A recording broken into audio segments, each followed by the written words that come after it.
방송에서 제공하는 투자 정보는 투자 판단에 대한 조언입니다. 방송에서 제공하는 주식의 가치, 가격 상승 및 가격 하락에 대해서는 방송사에서 보장하지 않습니다. 헤드라인 뉴스입니다. 뉴욕 증시에서 주요 지수는 도널드 트럼프 미 대통령이 중국 제품 2천억 달러 상당에 대한 추가 관세 부과를 검토 지시한 여파로 큰 폭으로 하락했습니다. 뉴욕 증권거래소에서 다우존스 지수는 전장보다 1.15% 하락한 24,700.21의 거래를 마쳤고 S&P 500 지수는 전장보다 0.40% 하락한 2,762.59에 기술주 중심의 나스닥 지수도 0.28% 내린 7,725.59의 장을 마감했습니다. 도널드 트럼프 미 대통령의 공격적인 무역 정책으로 인해 미국을 대표하는 기업들이 가장 큰 타격을 입을 수 있다는 분석이 나왔다고 CNBC가 보도했습니다. 짐 오닐 전 골드만삭스 자산운용회장은 미국을 가장 대표하는 기업 중에 하나인 애플은 지난 3년 동안 미국보다 중국에서 더 많은 아이폰을 판매했다면서 이같이 말했습니다. 발표된 경제지표는 양호했습니다. 미 상무부는 5월 주택 착공 실적이 전월 대비 5.0% 증가한 135만 채를 기록했다고 밝혔습니다. 이는 2007년 7월 이후 최대치입니다. 월스트리트저널이 집계한 전문가 전망치는 1.8% 증가한 131만 채였습니다.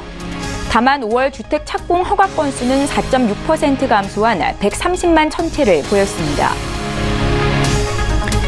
국제유가는 미국과 중국의 무역 마찰 심화와 산유국 증산에 대한 부담이 겹치면서 하루 만에 다시 하락했습니다.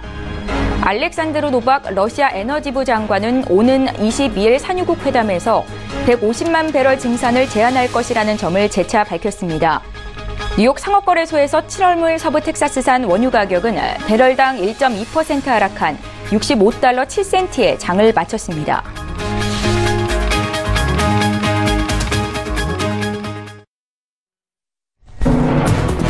시청자 여러분 안녕하십니까? 출발 증시와이드 시작합니다. 최은정입니다.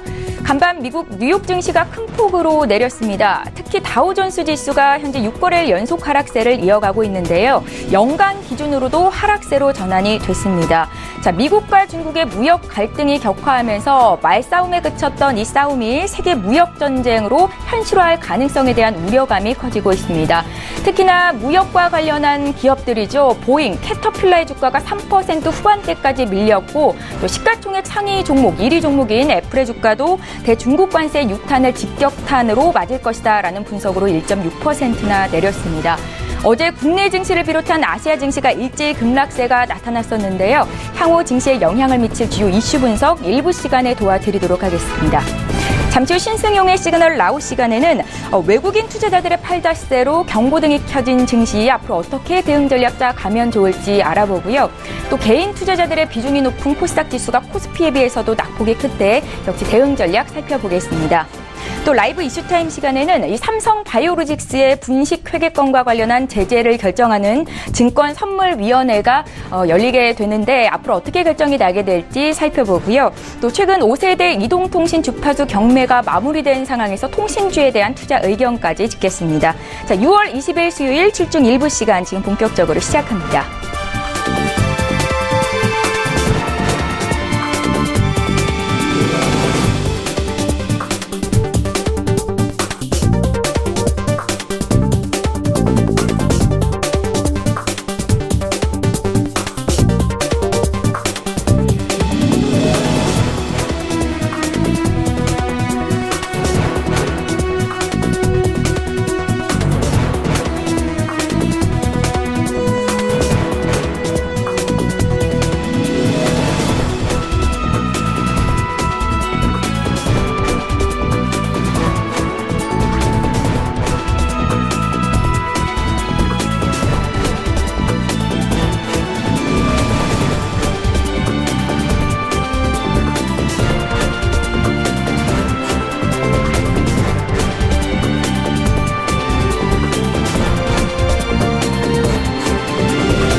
예, 시장의 중심이 되는 이슈 분석 도와드리는 시간입니다. 오늘 수요일 신승용의 시그널 라우 시간이고요. 브레인 코리아 인베스트의 신승용 대표 화상으로 연결해 보겠습니다.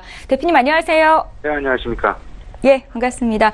지난주에 빅 이벤트들이 끝나고 이렇다 할 모멘텀이 없는 가운데 FOMC의 금리 인상과 함께 미중 무역 전쟁 격화 가능성으로 어제 원달러 환율이 1,109원까지 치솟았습니다. 7개월 내 최고치까지 올라온 건데요. 외국인 수급 상황에 악화되는 주요 요인으로 대두되고 있습니다. 여기에 오는 21일 새벽에 발표되는 2019년 MSCI 지수 편입 결정이 외국인들의 이탈을 부추기는 요인이 되지 않을까 하는 우려감마저 나오고 있는 상황인데요. 외국인들의 증시 이탈은 언제까지 지속되겠습니까? 네, 지금 이제 외국인들 우리나라 증시로부터 7거래일 연속 순매도 양상 지금 보여주고 있습니다. 저는 올해 들어서 외국인들이 총 우리나라로부터 이탈한 자금이 약 한 3.4조 원 정도 되는 그런 금액이다라고 추산이 되고 있는데요. 일단 여기에 가장 크게 영향을 미쳤던 부분 그리고 지금 현재 가장 크게 영향을 미치고 있는 요소. 일단 지난주에 FOMC 회의가 있었고 22 통화정책 회의가 있었습니다. 그리고 여기에 더 나아가서 지난 주말부터 다시금 불거지고 있는 미국과 중국 간의 무역 전쟁 가능성. 이런 부분들이 가세를 하면서 전체적으로 외국인의 수급을 악화시키는 그런 요인으로 작용을 하고 있다라는 부분. 아무래도 FOMC의 어떤 통화 긴축 기조의 강화 부분은 우리나라 원달러 환율의 어떤 약세 부분, 소위 말하는 원달러 환율의 상승을 계속해서 만들어내고 있는데요. 어제 우리 시장 중에는 1,109원에 마감을 했는데요. 어제 장 끝나고 1,115원대까지 치솟는 그런 모습 나타났다라는 것 꼭 좀 우리 시청자 염두를 해두셔야 될 것 같습니다. 지금 이제 환율의 기조는 원달러 환율이 계속해서 상승 기조인데 이미 1,100원을 넘어섰고 1,110원도 지난 밤에는 이탈해 있는 그런 상황이다라는 점. 상당히 조금 좀 불안한 상황에서 우리가 환율의 움직임을 계속해서 주목해야 되겠다라는 부분 다시 한번 좀 강조해 드리도록 하겠습니다.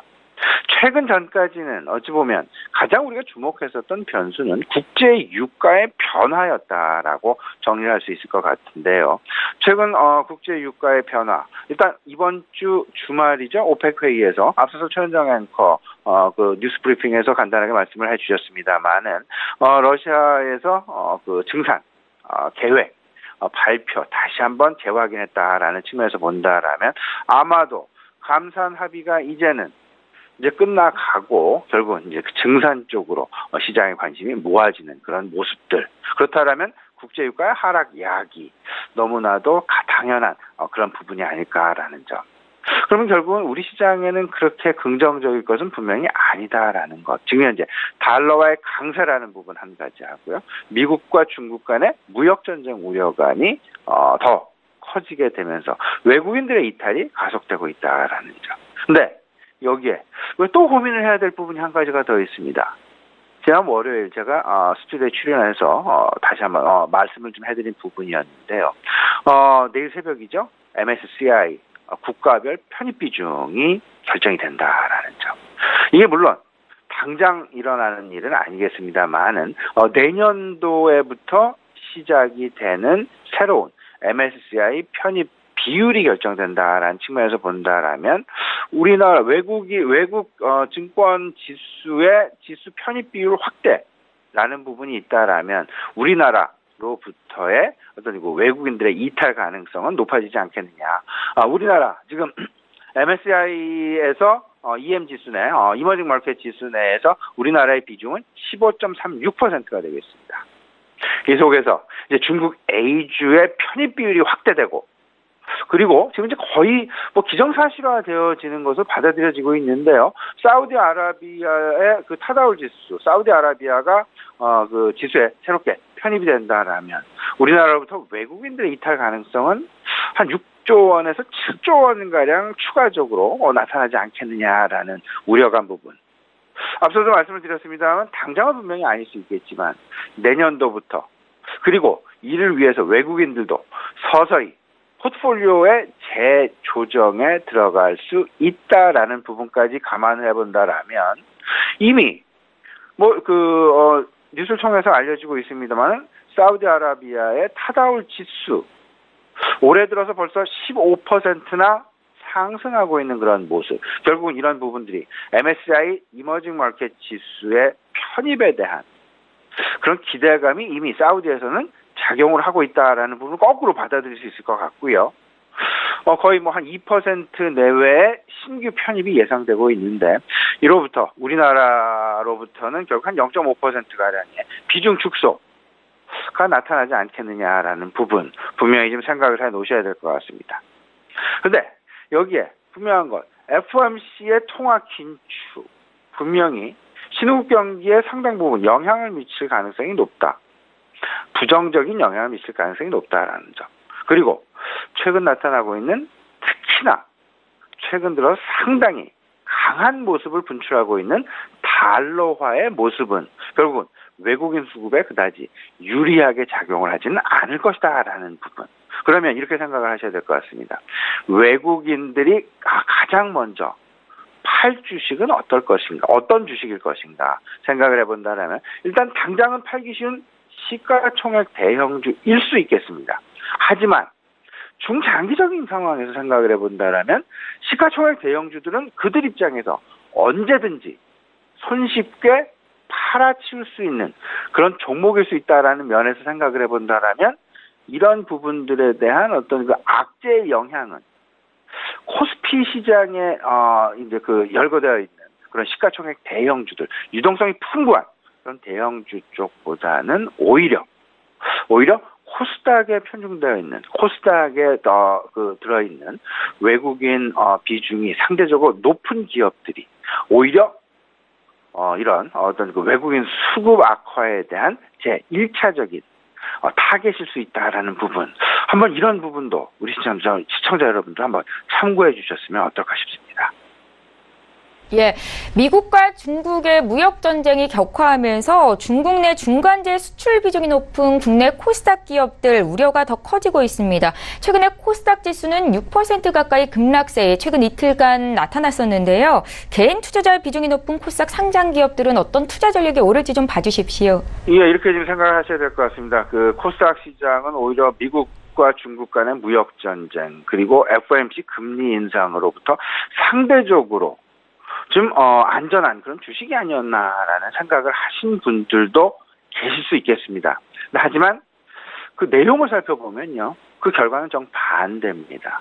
오히려 수급이 상당 부분 약하기 때문에 수급이 상당 부분 불안하기 때문에 오히려 외국인들이 조금만 팔아도 코스닥 지수는 상당 부분 흔들리게 나타날 수밖에 없을 것이고 여기에 더 나아가서 중국과 미국 간의 무역 전쟁, 보호무역 전쟁이 계속해서 불거지고 강화되어진다라면 심각하게 되어진다라면 오히려 중간재 수출이 높은 특히나 IT, 전자장비 쪽에서의 중간재 수출 비중이 높은 코스닥 기업들에 대한 타격이 더 크게 나타날 수밖에 없다라는 점. 어제도 트럼프가 추가적인 2천억 달러 어치의 중국산 수입품 품목에 대해서 10%의 추가 관세를 부과하겠다라는 부과를 검토하라라는 지시를 했다라는 그런 보도가 있었습니다. 지난 주말에 있었던 500억 달러 어치에 대한 25%의 관세, 고율 관세. 여기에 더 나아가서 2천억 달러 어치의 중국산 수입품 10% 추가 관세 부과. 이 부분 놓고 중국 역시 상당 부분 긴장하면서 맞불 대응을 지금 계속해서 하고 있다라는 점. 근데 코스닥 시장의 하락폭이 코스피 시장보다 왜 더 크게 나타날까? 외국인들의 영향을 더 받아야 될 텐데 그러면 코스닥 시장이 더 받기 때문이다라고 말씀을 드릴 수 있을 것 같고요. 지난 이틀 사이에 무려 월요일, 화요일 이틀 동안 5.9%의 하락이 나타났다. 하루는 3%, 하루는 2.8%. 근데 합쳐보면 한 5.9%의 수익률 하락이 나타났다라는. 시가총액 대형인 바이오주들의 대거 줄줄이 하락하는 그런 모습. 남북 경협주에 대한 차익 실현 낙폭 확대. 더 나아가서 FOMC 금리 인상과 성장주. FOMC 금리 인상 기조에 들어갔다라는 이야기는 오히려 성장주에 대한 관심보다 가치주에 대한 관심이 더 크게 나타나는 쪽으로 포트폴리오 비중이 변화하고 있다는 부분을 의미를 하기도 합니다. 성장주의 대표, 결국 코스닥 시장일 수밖에 없겠는데요. 코스닥 시장, 금리 인상 기조에 결코 이렇게 같은 동반하지 않고 반대의 방향으로 움직일 수 있다라는 점 꼭 좀 염두에 두시면서 코스닥 조금은 좀 우리가 좀 보수적인 관점에서 대응해야 될 필요 있겠다 분명히 말씀드려봅니다.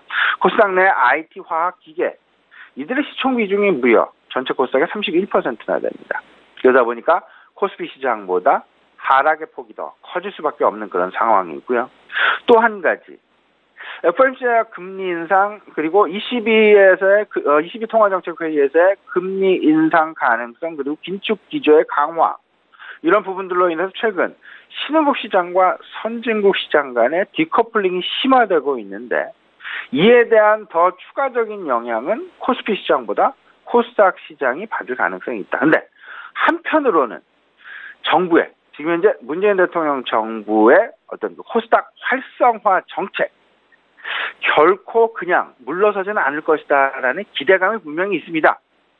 코스닥 활성화 정책 이제 시작한 지 올 초부터 이제 시작을 했기 때문에 지금 상황에서 코스닥 시장이 무너지게 된다라면 우리 정부 입장에서는 상당히 어려운 어떤 우리 어떤 시장과의 소통 문제에 있어서 어려움에 봉착할 그럴 가능성이 높기 때문에 정부 입장에서도 아마도 국민연금이랄지 연기금의 행보를 통해서 코스닥 시장의 상대적인 하방 경직을 강화하려는 그런 움직임이 나타날 수도 있다라는 부분, 긍정적인 부분으로 우리가 기대해 볼 수는 있겠습니다만은 일단 무역 갈등조차도 추가적인 협상 스케줄이 안 나와 있는 그런 상황 속에서 당분간 수출주를 포함한 전반적인 코스닥 시장 내에 상장되어 있는 종목들 지난 월요일에도 말씀을 드렸습니다만은 이번 주 시장은 상당히 보수적인 견지에서 우리 시장 접근해봐야 되지 않을까라는 부분 다시 한번 우리 시청자분께 강조해드리도록 하겠습니다. 예, 오늘장 투자 자원 좀 간략하게 다시 한 번만 여쭤볼게요. 지금 현재 상황 금리 인상 기조가 되겠습니다. 그리고 여기에 미국과 중국 간의 무역 전쟁 갈등. 그러면 이제 빅 이벤트가 종료가 되었고 대외 악재는 지속되고 있다. 그러다 보면 결국은 성장주와 가치주 사이에서 성장주는 조금씩 우리가 이제 차익 실현 쪽으로 아니면 매도 쪽으로 하지만 가치주를 새롭게 포트폴리오의 그 비중을 높여가는 그런 자세가 필요한 것이 아닌가라는 말씀 좀 드려보겠습니다. 금리 인상 기조는 분명히 투자 심리의 관심 이동을 만들어낼 것이고 그 관심 이동의 목적지는 가치주일 수밖에 없다라는 부분 다시 한번 강조해드리면서요. 주요국 통화정책회의의 결과가 지금 현재 시장 내 환율로 고스란히 반영이 되고 있고요. 미국과 중국 간의 무역 전쟁 악화가 수출주에 대한 부담으로 다가오고 있다라는 부분. 여기에 내일 새벽 MSCI 지수 편입 결정 그리고 주말에 있을 오펙 회의. 결국 외국인 수급에 그다지 녹록하게 작용하지는 않을 것이다라는 부분 다시 한번 강조해드리고요. 다만 2분기 실적에 대한 관심은 가질 필요가 있겠다. 2분기 실적, 증권업종에 대한 관심, 변동성이 큰 장세일수록 증권업종의 매매는 더욱더 크게 나타난다. 그렇다라면 증권업종 관심 가져보고요. 여행주, 그리고 중국 소비주. 근데 여행주는 일단 원달러 환율이 계속해서 상승하고 있기에 아웃바운드 상당히 조금 좀 축소될 그럴 가능성이 있지만 인바운드 가능성 우리가 그 가능성, 기대감, 오히려 그 잠재력, 인바운드 쪽에 대한 잠재력 한번 생각을 해보시면 여행주와 중국 소비주 관심 괜찮은 부분이 아닐까 다시 한번 강조해드리겠습니다. 예, 경제 이슈 분석하고 투자 조언까지 여쭤봤습니다. 브레인코리아 인베스트의 신승용 대표였습니다. 잘 들었습니다. 네, 감사합니다.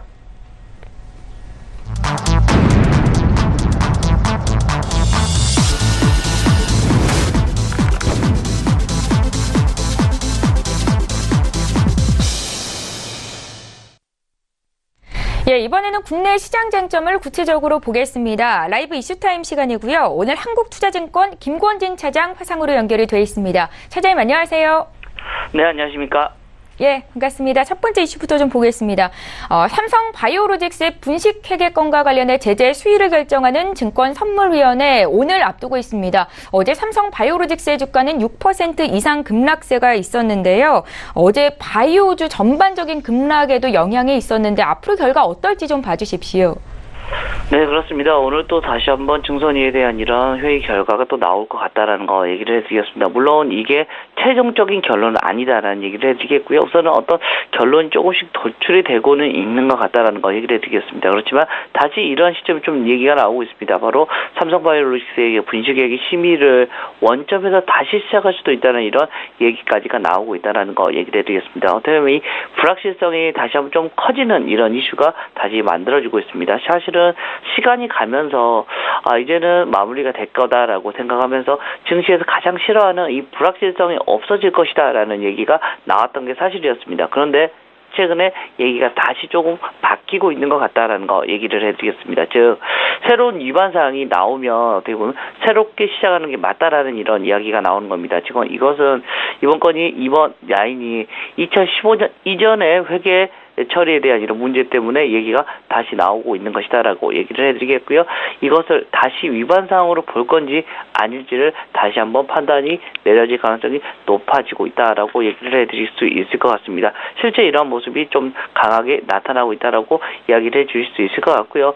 이것은 결국은 최종적으로는 한 7월 4일 날 증선위의 최종 결론이 날 것이라고 생각을 하실 수가 있을 것 같고요. 다만 추가 자료 요청 등에 따라서 예상보다는 조금 더 시간이 더 소요될 것이라는 전망도 나오고 있는 게 사실이다라는 거 얘기를 해드리겠고요. 전반적으로는 좀 증시에 어떻게 보면 바이오주에 좀 더 악영향을 계속해서 끼치고 있는 게 맞습니다. 어떻게 보면 삼성바이오로직스하고 셀트리온 같은 경우가 최근에 어떻게 보면 제약 바이오주들의 어떻게 보면 대장으로 지금 나서 있는 상태이기 때문에 이번 불확실성이 다시 한번 도출이 되면서 제약 바이오에 좀 다시 한번 물음표가 다시 한번 펼쳐지고 있는 것이다라고 여러분들이 생각해 주시면 될 것 같습니다. 예, 두 번째 이슈 보겠습니다. 어제 증시 급락장 속에 통신주 또한 주가가 지지부진했습니다. 5세대 이동통신 주파수 경매가 마무리되면서 이제 본격적인 네트워크 구축에 속도가 붙을 것으로 예상이 되고 있기는 한데 주가는 약세 흐름이었거든요. 앞으로 흐름은 어떨까요? 네, 그렇습니다. 좀 통신주들이 이번에 어떻게 보면 승자의 저주가 혹시 일어나는 거 아니냐라는 이런 고민을 많이 했었던 게 사실입니다. 그렇지만 이번에 어떻게 보면 승자의 저주는 없었다라는 대부분의 이런 전문가들의 평이 나타나고 있다라는 거 얘기를 했습니다. 즉 너무 가격을 비싸게 주고 산 건 아니다라는 얘기를 해드리겠고요. 실제 5G 주파수 경매가 마무리됐다는 긍정적인 소식이 시장에 들렸습니다. 이렇게 되면 사실은 시장에서는 좀 긍정적인 화답을 해줬어야 되는데 이번에는 조금 다르게 지금 움직여주고 있다라는 거 얘기를 해드릴 수가 있을 것 같고요.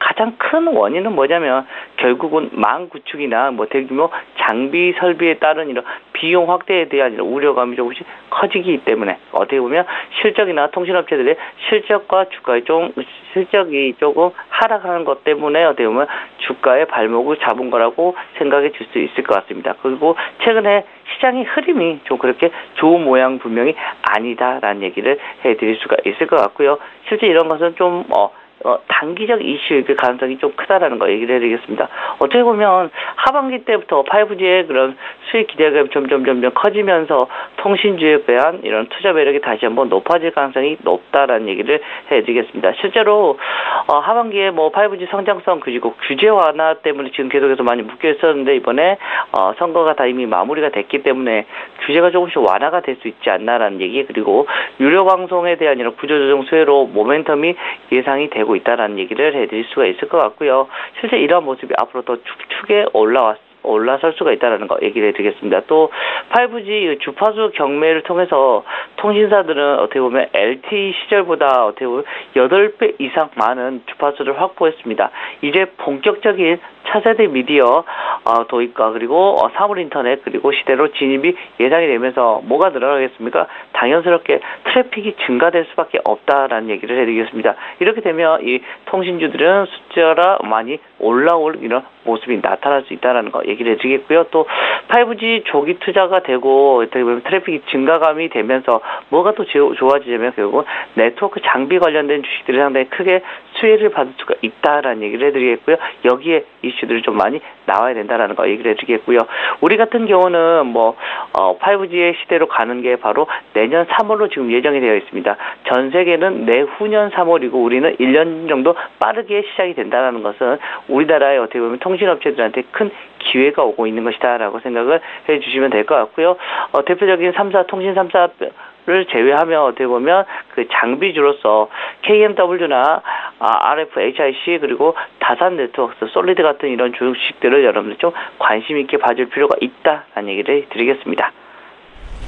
예, 시청자분들이 가장 우려하고 있는 부분이 아마 오늘도 증시가 빠질까일 것 같습니다. 원달러 환율이 7개월여 만에 최고치인 1,109원까지 올라가면서 어제 장을 마쳤는데요. 이 원화 가치가 급격히 하락하면서 특히나 외국인 투자자들이 증시에서 발을 빼고 있는데 가장 큰 우려감인 것 같습니다. 차장님, 환율은 언제쯤 진정이 될지 또 이런 장에서는 어떤 종목이나 업종이나 종목 쪽으로 투자를 해야 되는 건지 좀 봐주십시오.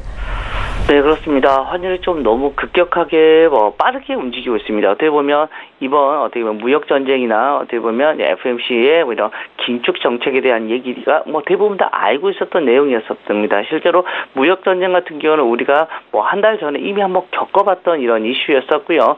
그리고 이번 6월달에 FOMC 쪽에서 금리 인상을 한다는 것은 예전부터 알고 있었다. 단 이번 점도표 같은 경우가 3회가 찍혀질 건지 4회가 찍혀질 건지 이거에 대한 것은 물음표가 있었는데 결과적으로는 4회가 찍히면서 3, 6, 9, 12 이렇게 4번 정도가 금리 인상이 되는 거 아니냐라는 이런 이슈가 붙고 있다는 거 얘기를 해드리겠습니다.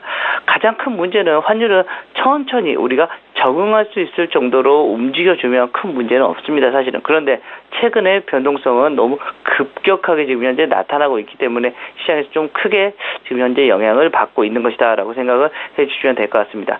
그렇지만 좀 길게 본다면 환율은 다시 원화의 강세 쪽으로 돌아설 가능성이 크다라는 거 얘기를 해드릴 수가 있을 것 같고요. 지금 현재 1,100원 선이 돌파가 됐긴 했지만 많이 봤을 때도 1,150원 언저리는 절대 뚫지 않을 거다라고 지금 대부분의 사람들이 예상을 하고 있다라는 거 얘기를 해드리겠고요. 증시가 지금 현재 변동성이 연속으로 어제와 월요일, 화요일 좀 급격한 하락이 있었었는데 오늘 정도까지만 하락이 된다면 어느 정도 이제 하락 진폭은 아마 마무리가 될 수 있지 않을까라는 생각을 할 수가 있을 것 같습니다. 실제적으로 우리나라의 가장 큰 지금 현재 수급 주체는 뭐냐면 결국은 시장을 움직여줄 수 있는 이런 수급 주체는 결국 외국인이라고 생각을 하셔야 될 것 같고요. 외국인들이 계속해서 지금 매도가 계속해서 나오고 있죠. 실제로 4월 달에는 1조가 넘게 나오고 5월 달에는 8천억, 지금 6월 달에는 6월 18일밖에 아직 안 됐는데 9,600억입니다. 지금 현재 계속해서 매도가 좀 크게 나타나고 있다. 이 추세를 좀 꺾어야 된다라는 거 얘기를 해드리겠고요. 가장 큰 좋은 뉴스는 결국 단기적으로는 무역전쟁이 빨리 끝나야 될 것 같습니다. 무역전쟁 같은 경우는 그렇습니다. 7월 6일까지는 기간이 있는 겁니다. 어떻게 보면 항상 그렇습니다. 트럼프 대통령은 항상 어떤 정책을 쓴다? 먼저 흔들어 놓은 다음에 이슈를 나타내려고 많이 노력을 합니다. 실제로 우리 이렇게 많이 흔들어 볼 테니까 너희 당근 줄 거야 라고 이렇게 얘기하는 이런 자기의 협상의 이런 하나의 방법인 것 같다라는 거 얘기를 해드리겠고요. 이번에 어떻게 보면 중국 같은 경우가 바로 동일하게 어떻게 보면 관세를 먹이니까 바로 트럼프는 오늘 한 번 더 이렇게 해서 더 강하게 계속해서 나타나고 있다는 거. 어떻게 보면 이 협상을 위를 어떻게 보면 계속해서 잡으려고 하는 이런 노력이 계속해서 나타나고 있다는 거 얘기를 해드리겠고요. 이런 모습은 아마도 한 다음 주 정도나 아니면 이번 주 주말에 어떤 중에 또 트위터에서 아마도 좀 좋은 얘기가 나오지 않을까라는 얘기를 합니다. 이런 우리 다시 악수하고 다시 번영하기 위해서 노력을 하겠다라는 이런 긍정적인 얘기가 나오지 않을까. 근데 이번 주까지는 좀 이러한 이슈가 계속해서 나타날 수 있을 것 같고요. 트럼프의 성향상 손바닥을 정말 앞으로 갔다 뒤로 갔다 너무 쉽게 뒤집을 수 있는 이런 인물이기 때문에 여러분들 꼭 생각을 다시 한번 해보셔야 될 것 같고요. 지금으로 갈 때로 어떻게 해야 됩니까? 바로 우리나라의 밸류에이션을 좀 많이 생각을 해주셔야 될 것 같다라는 거 얘기해 드리겠고, 우리나라 같은 경우 지금 현재 PBR이 어떻게 보면 한 배 수준이 2,400선입니다. 어떻게 보면 오늘까지 빠져버리면 조금 고민을 하지만 2,300선 언저리까지 내려가 버릴 수도 있는 거 아니냐라는 고민이 된다. 어떻게 보면 지금 라인에서는 매도하는 게 큰 의미는 없을 것 같고요. 여기서부터는 조금 분할 매수의 이런 모양으로 가져가는 게 좋을 것 같다는 거 얘기를 해드리겠고요. 단기적인 이런 모멘텀 같은 경우는 무역 갈등 해소에 대한 이런 이슈, 그리고 중장기적인 관점에서는 어떻게 보면 달러의 방향성에 대한 이런 고민이 좀 더 나와야 될 것 같다는 거 얘기를 해드릴 수가 있을 것 같고요. 이러한 계속해서 무역 전쟁은 아마도 11월 중간선거, 미국의 중간선거 전까지는 계속해서 일어날 수밖에 없지 않나라는 얘기를 해드리겠고요. 이런 모습 때문에 외국인들이 급격하게 다시 들어오면서 우리나라 시장을 다시 끌어가기는 조금 어려울 것 같다는 거 얘기를 해드리겠고요. 우리나라가 지금 이제 그나마 좀 기댈 수 있는 것은 이제 2분기 실적 발표 시즌이 이제 한 2주 뒤면 바로 시작이 된다라는 거, 그나마 여기에 좀 기댈 수 있는 모멘텀이 있지 않을까라는 얘기를 드리겠습니다. 예, 분할 매수로 저가 매수에 나서도 된다라는 말씀을 하신 것 같은데 어떤 업종이나 종목 쪽으로 사보면 좋겠습니까? 가장 좋은 이런 업종은 결국은 IT 반도체가 맞지 않나라는 생각을 할 수 있을 것 같습니다. 실적이 이쪽 라인들이 제일 좋아지기 때문이다라는 거 얘기를 해드리겠고요. 소재나 호텔 레저, 그리고 중국 소비재 관련된 주식들이 아마도 3분기 때부터는 업턴이 될 가능성이 아주 커 보인다라는 거 얘기를 해드리겠고요. 여기에 관련된 주식들로 여러분들이 다시 한번 분할 매수 관점으로 좀 들어가 보시는 게 좋을 것 같다는 얘기를 드리겠습니다. 예, 구체적인 투자 전략까지 함께 들어봤습니다. 한국투자증권의 김권진 차장과 함께했습니다. 고맙습니다. 네, 감사합니다.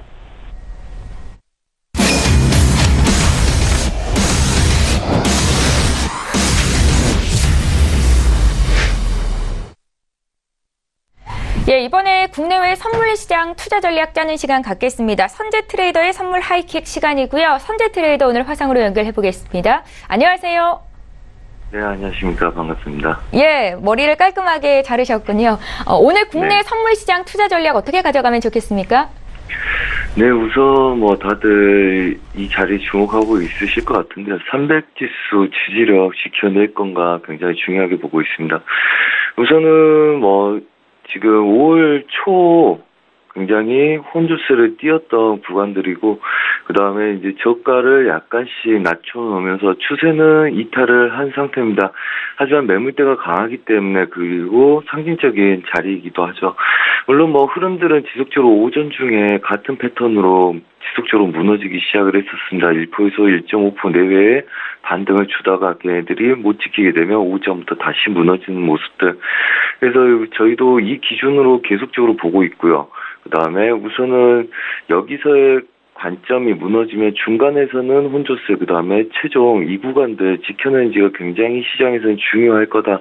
그래서 어제부터 와 있어서 어제부터는 다시 야장부터 얘네들 기대를 갖고 보고 있고요. 그 다음에 우선은 야장, 얘는 왼쪽은 갭보정, 그 다음에 오른쪽은 무보정입니다. 지속적으로 야간장들 흐름들 보자면 이제 주간장 때 오전장 반등에 약간의 반등에 오후장 밀리고, 그 다음에 야간장 때 반등해주는 모습들, 계속적인 같은 패턴의 움직임들 지속적으로 보이고 있습니다. 그리고 변동성들은 어제 구간도 똑같았었고요. 그래서 눌림에서의 매수 전략들, 그래서 이 구간들이 안 차가는지, 그 다음에 얘네들 돌파하는지, 그 다음에 전반적으로 지키고 추세가 변경되는지의 모습들 지속적으로 관심 있게 보고 있습니다. 여튼 300지수 지지력들 지켜내는지가 굉장히 중요하고요. 오차가 생기더라도 299지수 안에서 지켜주지 못한다면 우선 좀 위험한 상태고, 이 구간들은 마지노선이라고 보고 마지막으로 지켜볼 자리이기 때문에 우선 지속적인 눌림 매수 관점들 유지를 해볼 생각이고요. 물론 이제 같은 패턴으로 지속적으로 무너졌기 때문에 오전 중에 수익을 주는 아이들 넘어가지 못하면 항상 조심해야 되는 생각은 해야 된다. 이렇게 보고 있습니다. 그래서 300지수 지켜낼 것인가에 대한 주목을 하셔야 되고요. 오전 중에서요, 또 지킨다면 눌림 매수 전략, 그 다음에 돌파 여부를 관심을 가지시고, 추세를 못 넘어간다면 다시 익절을 하고 다시 저가에서의 배팅을 볼 수 있는 좀 유연한 대처 능력이 필요한 구간들이다. 이렇게 말씀드리겠고요. 여튼 5월달부터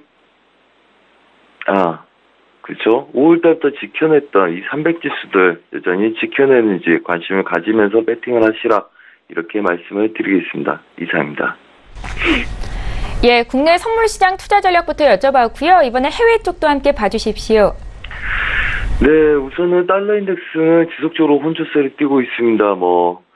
그 어느 때보다 유연한 대처 능력이 필요한 시점이라고 보고 있고요. 감당할 수 있는 손절과 감당할 수 있는 계약수가 중요하다. 이렇게 말씀드리겠습니다. 자, 우선 달러 인덱스 보자면 어제 일봉상에서 추세 상단부까지 돌파가 있었고요. 어제 오전 중에 특이사항이 저가를 시도하다가 얘네들이 되돌리기 시작하면서 전반적인 차트들이 달러 강세의 영향을 갑자기 받는 모습들을 보였었습니다. 그 전에 혼조세에서는 별로 저항을 달러 인덱스를 추종하는 그림들이 아니었고요. 그 다음에 위에서 저항을 받으면서 다시 보합권에 드는 모습들이었죠. 한마디로 음봉을 돌파하면서부터 전반적으로 차트들은 어제 밀렸던 모습들, 그 다음에 고점에서 다시 되돌리는 모습들, 한마디로 저가에서 다 되돌리는 모습들을 보였다는 거죠. 자, 그렇다면 우선은 94 초반 지수부터 94 후반 지수들 여전히 위아래 꼬리를 달고 보합권으로 다시 혼조세 현상 띄고 있다. 가는 것보다 지지력이 중요하고 신고가에서의 눌림이 있는 만큼 다른 종목들도 신저가에서의 되돌림을 볼 수 있는 구조고, 그다음에 위아래 확산 그림으로 노는 형태다. 이렇게 보입니다. 자, 어제부터 다시 고가를 높이면서 저가를 낮추기 시작을 했었고요. 저가를 낮추면서 다시 반등을 주는 모습들 보였었습니다. 자, 이 구간이 빠지면서 다시금 매도로 빠진 모습들이었고요. 어제 특이한 사항들, 달러 인덱스 속임처럼 얘네들 추가적인 돌파 이후에 지키지 못하고 급락 다음에 다시 되돌려주는 모습으로 보합권에서 끝났습니다. 자, 그렇다면 여전히 굉장히 중요한 구간이라고 보고 있고요. 그렇다면 예상 저항들은 어제 확산의 최상단부들 그대로 열고 대응을 할 생각이고요. 그 다음에 아래 하단부들은 얘네들 추세 저항까지를 아래 구간을 열고 저항을 두고 본다. 단 그렇다면 확산의 중심 근처에서 놀고 있는 모습들이다. 위아래 고점과 저점을 제외한 중심 자리에 놀고 있는 모습들이기 때문에 우선은 마디를 두 개로 크게 나눠서 보셔야 됩니다. 이 구간들 매도를 한 번 더 줬던 구간들 저항을 두고 있기 때문에 이 윗구간 마디가 하나와 그다음에 아래 구간 마디가 하나를 나눠서 보시고 그다음에 추세 저항의 관점을 두고 보셔야 된다. 한마디로 이 구간들 추세 저항을 중심으로 윗구간 마디와 아래 구간 마디를 나눠서 매매 전략을 짜는 모습이 중요하겠다 이렇게 보입니다. 한마디로 이 구간에서 무턱대고 매수를 쫓아가는 거 자제하시는 게 좋고요. 짧은 손절의 매도와 아니면 보수적으로 윗구간 올라올 때까지 기다리는 매도, 그 다음에 아래 구간 지지력에서 매수, 그 다음에 중간 자리에서는 단타부터 시작해서 이쪽으로 끌고 갈 수 있는 전략들을 보시는 게 중요하다. 한마디로 지속적으로 지켰던 우리가 월요일날 지속적으로 매수를 봤던 세 번의 매수를 봤던 구간들 저항들을 뚫지 못하면 추가적인 매수는 인정하고 싸울 필요가 없다. 그래서 마디를 크게 여시고 그 다음에 마디를 두 개로 나눈 상태에서 전략 매매를 꾸리시는 게 좋다 이렇게 말씀드리겠습니다. 자, 그 다음에 크루드 오일입니다. 어제 유로 달러는 다시 저가에서 매수세를 끌고 왔었고요. 위에서 매도. 똑같습니다. 크루드 오일도 여기 위에서 매도, 그 다음에 저가를 깬 이후에 다시 매수, 그 다음에 또 막혀서 매도 전략들 펼치는 굉장히 섹션별로 위아래 매수 매도 전략이 계속적으로 바뀌어야 되는 중요한 구간들입니다. 자, 오늘은 이렇게 봅니다. 저희가 매수 전략에 매도까지 끌고 왔었죠. 그 다음에 어제 이 구간들 맞고 추가 매도를 한번 봐보자 이렇게 말씀드렸습니다. 자, 특이사항은 이렇습니다. 위에서 눌렀던 추세를 오전 중에 저항을 하지 못하고 상방 제약들만 갖고 싸우는 모습들입니다. 자, 그렇다면 오늘 기준은 아무래도 65.30 저항을 두고 위아래 구조를 나눠야 되는 시점이다 이렇게 보고 있습니다. 한마디로 얘를 뚫게 된다면 다시 고가를 테스트할 가능성이 높고요. 얘를 넘어가지 못한다면 여전히 휩소해서 다시 빠질 가능성이 높다. 단 이 구간들을 65달러를 다시 안착해서 놀기 때문에 뭐 전반적인 큰 흐름들 보자면 지표 발표 전에는 65달러 부근에서 논다는 거겠죠. 이렇게 된다면. 단 지표 발표 이후든 아니면 그 전이든 이 구간들 다시 넘어가게 된다면 윗 구간들 좀 더 열고 배팅하는 모습들이 필요하겠고요. 그렇지 않다면 상방 제약의 단타 매도에 다시 그림들 전환되는지 모습들 봐야 된다. 한마디로 혼조세기 때문에 굉장히 유연한 대처 능력이 필요한 시점이다. 이렇게 보시면 되겠고요. 예상 지지력들은 64달러, 그 다음에 예상 저항은 66달러를 좀 못 미치는 65.90을 볼 생각이다. 위아래를 열고 보는데 얘도 여전히 중심 자리의 중요도를 두고 마디가를 크게 윗자리와 아랫자리를 나눠서 봐야 되는 관점이다. 이렇게 말씀을 드리겠습니다. 자, 그리고 골드 보겠습니다. 자, 골드 보합권에서 얘네들 또 어제 유로 달러, 그 다음에 달러 인덱스가 돌파 여부를 본 이후에 얘네들이 무너지면서 같이 무너지는 모습들이었습니다. 한마디로 이 구간들 돌파, 눌림, 그 다음에 다시 재돌파 시도하다가 지켜주지 못하고 빠지기 시작했다는 거죠. 자, 그렇다면 이 구간부터 매도, 그 다음에 또 반등을 여력을 주고 지키지 못하고 추가적인 매도가 떨어졌었습니다. 그게 이제 달러 강세 때문에 그랬었던 거고요. 그 다음에 추가적으로 빠진 자리 이유는 넘어가지 못하고 1280대들 저항을 두고 있습니다. 자, 여전히 위아래 보합권 상단부 하단부를 여전히 두고 볼 생각이고요. 한마디로 최대치 매수 쪽 저항을 12850을 그대로 두고 본다는 이야기겠죠. 그리고 아래 구간들 지지력들은 1270대를 열고 본다는 이야기입니다. 얘네도 똑같이 뭐 채널도 있고 추세 저항도 있고 중간에 굉장히 복잡한 그림이지만 위아래를 열고 그 다음에 중심자리 저항을 두고 아래 구간 마디와 윗 구간 마디를 두 개로 구분해서 매매를 하겠다. 자, 그래서 우선은 이 구간들 지속적으로 지켜내는지도 중요하고요. 그 다음에 뭐 매도를 유지하기 위해서는 이 구간들 중심자리들 1280을 지키는 게 중요하고 올라가더라도 추세적으로 1285.0을 지키는 게 중요하겠죠. 단 꼬리를 달고 반등을 주는 거기 때문에 어제 저희가 야간장에서 눌림들, 그 다음에 오후장에서의 뭐 되돌림을 봤으나 얘네들 돌파하는 건 보기 어려운 시점이다.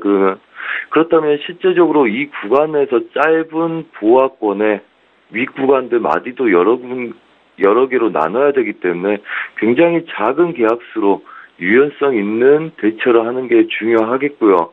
아직은 달러 인덱스가 시도를 하다 실패한 모습들 보이고 다시 보합권으로 들어섰기 때문에 얘네도 굉장한 혼주세를 띄고 싸울 가능성이 높다. 그래서 여러 가지 그림들이 있기 때문에 마디가를 나눠서 그때그때 대응하는 게 필요하겠고요.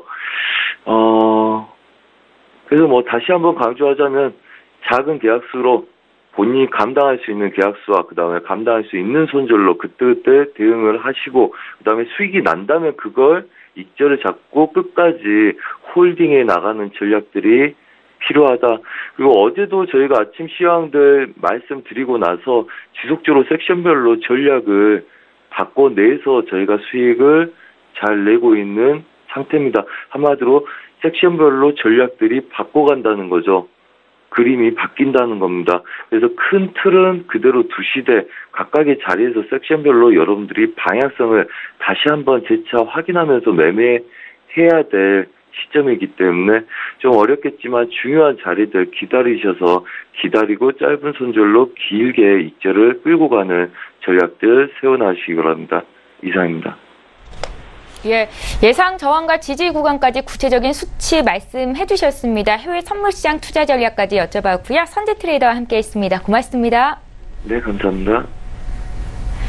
네, 출발 증시와이드 1부 여기서 마칩니다. 잠시 뒤 2부 시간에는 전문가와 함께 탑픽 종목 공개해드리는 추천주 공개 시간이 있습니다. 동시에 이 시장에서 주목받고 있는 이 시각 탑픽주에 대한 특징주에 대한 투자 의견까지 드리겠습니다. 채널 고정해 주시고요. 저희는 잠시 뒤 2부 시간으로 다시 오겠습니다. 고맙습니다.